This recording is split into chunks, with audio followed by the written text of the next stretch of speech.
Hey, it's Mike here, and today I want to respond to Russell Brand being on Joe Rogan, and in particular Joe Rogan's ideas about the science that's being put forth to support veganism, his ideas on hunting and cholesterol and all that fun stuff. We're going to look at the particular pretty ridiculous recommendations that he makes for Russell Brand, as well as, how pushy should vegans be? We're going to explore that topic as well, so let's go. For those of you that don't know Russell Brand, he's an actor, a comedian, and he's generally interested in spiritual things. He's been vegetarian for a very long time. He's kind of bounced in and out of veganism. He did that a few years ago, but right now, again, he says he's vegan. Now, the episode itself did cover a lot. It was over 3 hours long, and it had some interesting discussion in there that was not on the topic of veganism, but Joe Rogan spouted some very unsubstantiated claims that I think are completely inaccurate to millions of people, which is why I'm making a response video. All right, when the topic of veganism is first mentioned by Russell Brand, he says that he doesn't want to be pushing his views on other people. Here he is. You and I would be supposed to, I would say, take adversarial stances on. I'm vegan now. You love hunting. But my personal philosophy is my morality and my spirituality is for me. It's not something I go around inflicting on other people and telling them how they should behave. And I would say that a large portion of vegans hold this same view, and I'm going to talk more about that at the end, but I put this first because I think it's funny that Joe Rogan more or less seemed to agree with this outlook. Other people. We should all be more like that. I really believe that. And then he followed his example. No, he did the exact opposite a little bit later and outright pushed his view on Russell Brand, saying that you should quit your vegan diet. You'll be better. You're a fit guy. You're a healthy guy. If you just keep going, get off that vegan diet and keep going. Maybe that's a little pushy. And I will say this was in the context of doing martial arts training. So Joe Rogan was like, you should quit a vegan diet for your martial arts training. But it was very much unsolicited. Russell Brand wasn't like, I'm having problems making improvements or whatever. No, he's going up in belts and all of that stuff. So again, completely unsolicited. But imagine if we flip this and Russell Brand is like, Joe, I think you should give up your meat-based diet. I don't think that would have gone over so well. Okay, backing up a little in the conversation, when Russell Brand talks about being vegan, he mentions that he watched What the Health, and of course, Joe Rogan's response is this. I watched a documentary called What the Health. Have you seen it? It's filled with a lot of propaganda and nonsense. Propaganda. Damn, those guys again, like the Nazis, I remember them. They used a lot of discredited studies. Yep, evil vegan propaganda to make you healthier, save animals and the environment, the worst. But seriously, who discredited these studies? Was it ZDOGG and his zero research that he used? No, it wouldn't have been different because they still would have eaten shit. That's what people do. You tell people cigarettes cause cancer, they continue to smoke. This is actually an argument for eliminating all health education.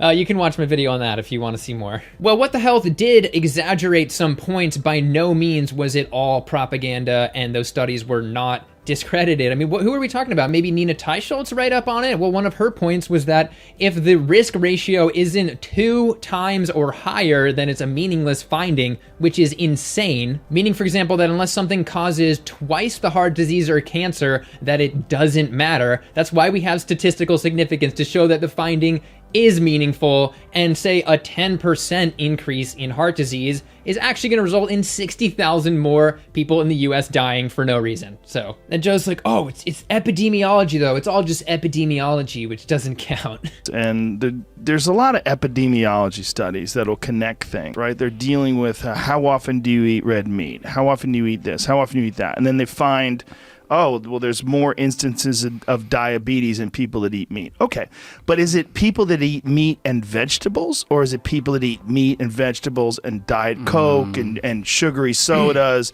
and ice cream and French fries, and how are they eating their meat? Are they eating cheeseburgers from some bullshit fast food place, or are they eating grass-fed steak? That's a complete straw man, because epidemiology is not the only science that supports a vegan diet. We have several clinical trials, for example, reversing heart disease and other diseases. And you can't say just because red meat is associated with cancer that it's an association and therefore isn't real. There's no connection. No, we've studied the mechanism for these connections. We have that heme iron and so forth that the WHO's team of scientists mulled over before they came to their conclusion. He mentioned the association between meat and diabetes and was kind of trying to say, oh, that's not real at all. But no, we also have a mechanism for that. Many of them from this study. We have fat storage, and in particular intramyocellular lipids, which is where fat in the muscle cell sort of gums up your insulin lock and messes with glucose metabolism. Again, we have heme iron here. We have those nitrates, and finally inflammation. All mechanisms that contribute to diabetes. Joe Rogan then starts talking about a primal diet, which is defined by more of those meats, unprocessed meats, grass-fed, etc., and no grains and so forth. There's very little evidence that shows there's anything wrong with eating meat if you follow a normal, healthy, what they would call a primal diet. I would like to see this body of evidence that he's sort of referring to with primal diets because, yeah, maybe you can see a little bit of an improvement over a high-meat standard diet by going on a primal diet, but the amount of research there is abysmal compared to a vegan diet, and you're getting benefits on a vegan diet that you could never get on these primal diets. For example, the clinical trials showing the opening up of arteries and stopping of heart disease in its tracks. Most importantly, we don't have studies showing lower mortality levels for people on these, quote, primal diets. If anything, we have meta-analysis like this showing that low-carb diets, which is more or less what he's talking about, are associated with 30% increased mortality. By contrast, vegans have a decreased rate of mortality in the studies that look at them. And back to arteries, though, we have a study like this one that found that people who went onto a low-carb diet, that higher meat consumption, dodging the grains, their artery clogging increased, while people on a more plant-based diet, their artery clogging decreased. And Joe might say, oh, well, those studies weren't on the exact primal diet I eat. And the frustrating part is that these low-carb diets haven't really changed that much, but there's always people trying to sort of slip out of all the studies showing how bad they are by one small detail. Like, well, in my low-carb diet, you actually flip the steak over before you eat it, and none of those studies are on that type of eating, so I'm healthy. One diet that was higher in meat and had no grains and was not processed in any way was actually the diet of the Inuits. So would they be amazingly healthy? Well, looking to Inuit mummies, Inuits that had never seen a sugar grain in their entire life, they weren't westernized yet, 60% of them from this study had atherosclerosis. They had heart disease. It wasn't carbs clogging those arteries. It wasn't Ansel Keys' evil sugar industry agenda. No, Joe Rogan is just wrong about primal diets. I also want to mention that in terms of a primal diet, grains didn't exist according to Joe Rogan. Well, here's a study from over 100,000 years ago from Mozambique showing that, yeah, they ate grass seeds, which are also known as grains. He then basically says that meat is good unless you have some type of super duper rare allergy or something. I mean, unless you have some very unusual rare condition where you're either allergic to meat or you have some very strange digestive system, or you have real problems with high cholesterol foods, which is very rare as well.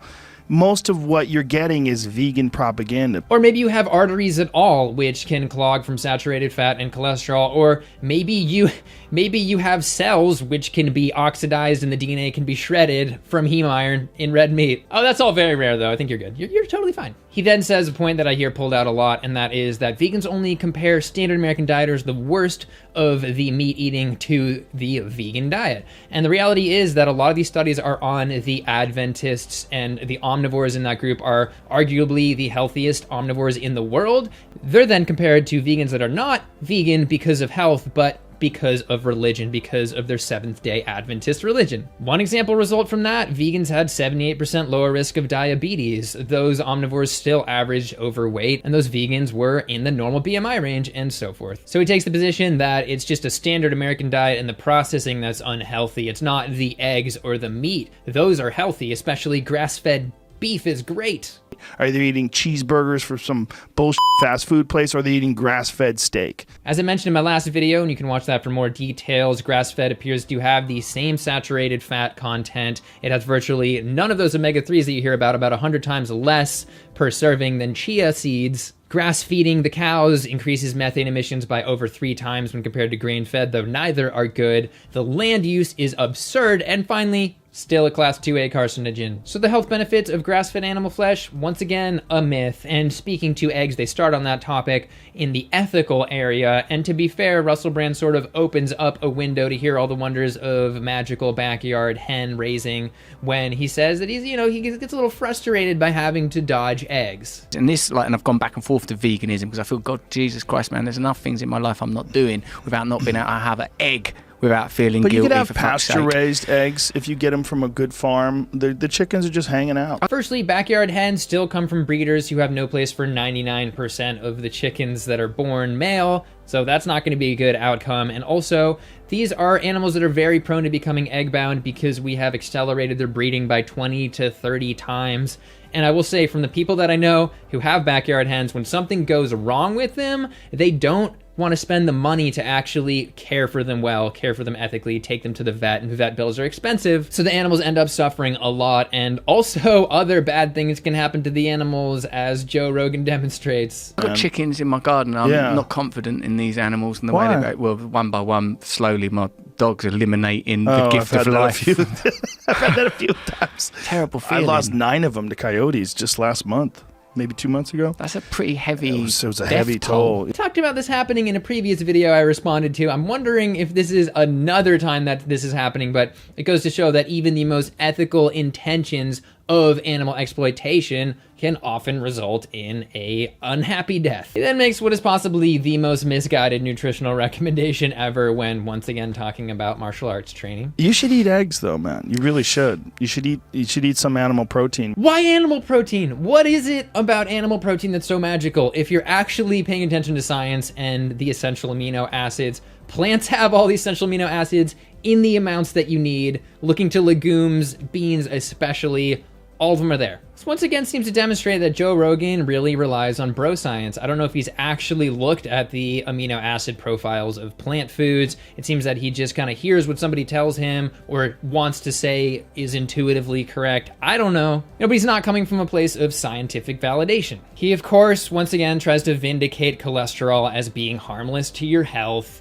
But I don't know if he's ever looked at the studies. Maybe he looked at these papers, which are funded by the egg industry. This one, this one, this one, this one. Or you have real problems with high cholesterol foods, which is very rare as well. Very rare as well. No, cholesterol raises cholesterol, and LDL, or bad cholesterol in particular, oxidizes and damages your artery wall and builds up in the lining of your wall, regardless of how fluffy it is. And he didn't even mention it, but he probably believes that HDL will save him, that quote-unquote good cholesterol. I have a whole video going in detail about this, but simple example, if you take HDL raising medication, your outcome in terms of heart disease does not improve. It does not appear to have a causal protective role. It's just a myth. And egg consumption is exponentially associated with the clogging of arteries. And why do vegans have ideal levels of LDL cholesterol if something like eggs and cholesterol and all that saturated fat doesn't actually increase it? And by ideal levels of LDL, I'm talking about, from this study, that window in which virtually no progression of artery clogging occurs between 50 and 70. It's not a coincidence. It's not because they're drinking more kombucha or going to more yoga classes. It's because they're not eating those animal products. I will say, if Joe Rogan does manage to convince Russell Brand to start eating eggs, I would love to see his LDL cholesterol before and after that. All right, moving on.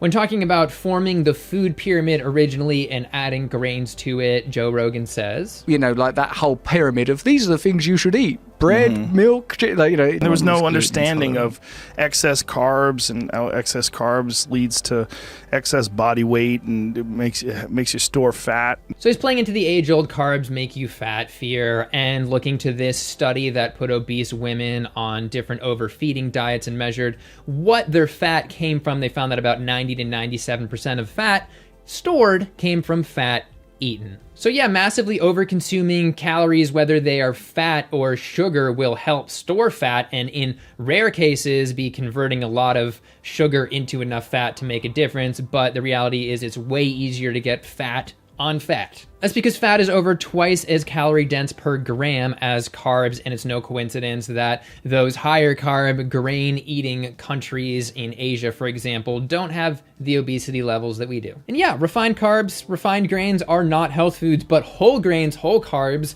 are healthy. I would love to see Joe come up with a meaningful body of evidence showing the detriments of whole grains, for example. Look into a study like this on colorectal cancer survival. We see a massive improvement with that cereal grain fiber from eating those whole grains. And there are plenty of other studies on lower risks of other diseases from whole grains as well. I don't get it. Moving on. Hormone stuff. Yeah, I do hormone replacement therapy. What type of things? Testosterone and human growth hormone. So you have to give yourself a jab in the ass. Yeah, you get in the thigh. So yeah, Joe Rogan is taking testosterone. He's on hormone replacement therapy. And I don't know if he really, really needs it, if his levels would be really low, or if he's just trying to like biohack to the optimal level. But it gets weirder. Yeah, I take Armor Thyroid. It's actually made from pig's thyroids. What do you mean pig's thyroids now? Yeah. But like, hold on, what's happened to the pig? Dead. They're long gone. They're not sort of struggling with a lack of thyroid, Yeah, that's a teetering about all emasculated. He didn't say why. This is completely disgusting, but I guess if you're just eating a sausage, you're eating pig thyroid anyway, so it's a pretty normal thing to do. And I will say, watching Russell talk about vegan topics, it's kind of unclear what his actual view is. I mean, he'll make a joke about how he would suck a pig thyroid directly out of a pig. To get that blue belt, I'm going to do what it takes, man. Yeah. Bring me the pig. It'll help I'll you. suck that thyroid out of it directly. But then at the same time, he'll say he'd be too empathetic to shoot a elk directly. Like, I see that elk and I feel like I'm Bambi, literally. Like, I would love the game of...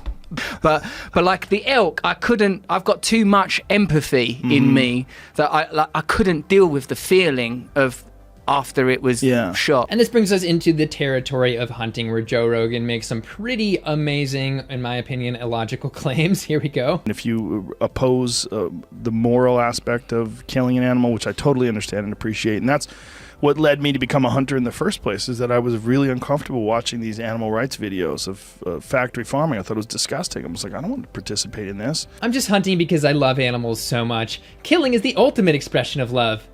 I love you. Going vegan did not contribute to animal suffering, though. That would be insane. Yeah, it's reprehensible. Hunting is a different thing, man. To me, hunting is this intense... It's very spiritual in a way. I mean, people don't get it because they see you celebrating. Yeah, the same way that human sacrifice to the gods was spiritual, or any bad behavior you want to justify. If I had to boil it down to one word, I would say that our genocidal conquest to the Americas, where we hunted down and slaughtered millions of heathens, was spiritual.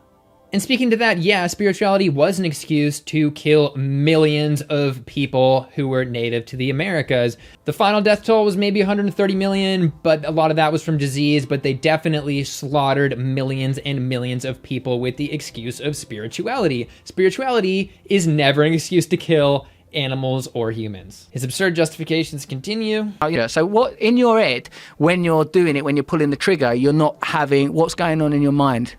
Well... You only are hunting these mature animals that have already passed on their genes. All right, next employee, Bob. Yeah, I was just wondering, do you have any kids? Yeah, good, check. Okay, so you've passed on your genes. All right, so I'm going to have to ask you to go ahead and come in on Saturday and step into the gas chamber. Yeah, we're going to kill you. You also are recognizing that if you're not killing these things... It's not like they're going to live forever. 10 out of 10 moral gymnastics here. You really stuck the landing. Not being immortal as a justification to kill.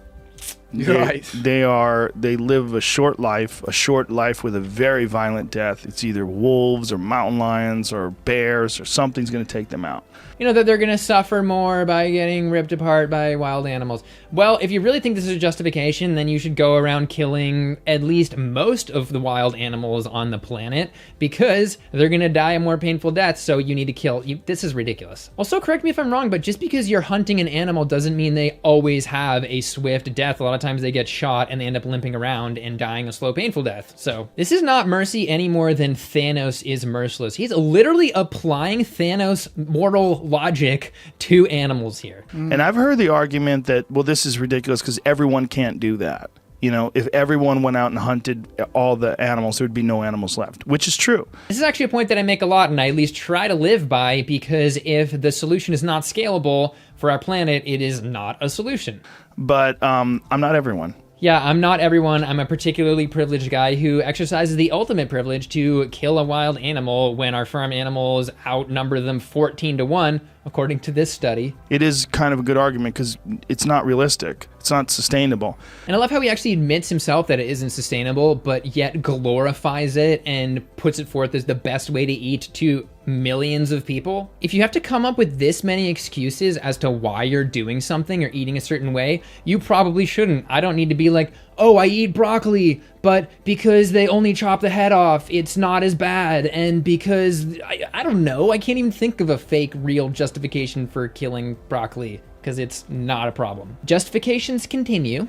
But the other thing to recognize is that the reason why most of this wildlife exists in the first place, a lot of it was wiped out in the early 20th century from what they call market hunting. Basically wiped out most of the wildlife in North America to the point of extinction. But the places where they've been replaced, it's all through money that was generated through hunting tags. Okay, it is better that this funding exists than doesn't exist, but no, that is not a justification to continue this habit into the future. If you buy hunting gear and equipment, 10% of that money goes to habitat restoration. A positive element of a negative action doesn't justify it. What if 10% of child prostitution revenue went to fighting sex trafficking? Nope, not okay. You know, an environmental tax on coal plants doesn't mean it'd be better for the environment to build more coal plants. You understand what I'm saying? There are way better ways to deal with sustaining wildlife than relying on profiting from killing animals.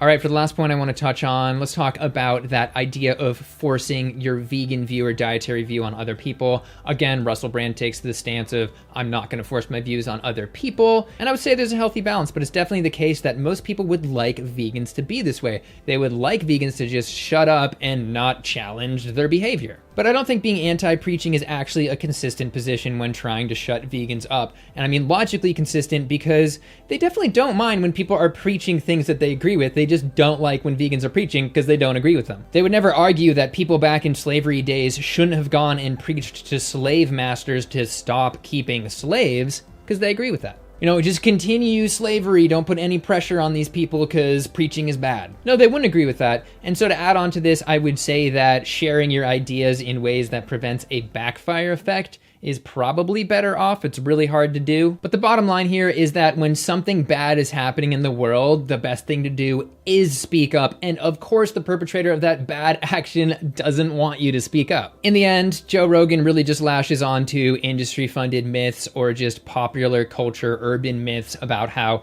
eggs are healthy, how grass-fed meat is better, and how primal diets are amazing. You know, the apparent position that he had that all science supporting a vegan diet is just discredited and propaganda is absolutely absurd. And finally, his views on hunting, his moral justifications are also completely out there and should never be used as logical justifications or moral guidelines in your life. I hope you can see that. So all these ideas that he's recycling, he likely just heard from some friend of his. He never really looked at the science on these things, and he's just recycling them as if they're set in stone. They are not. They are generally wrong. That's it for today. Feel free to like and subscribe. Let me know down below what you think about all these claims, and I'll see you in the next video. Thank you for watching.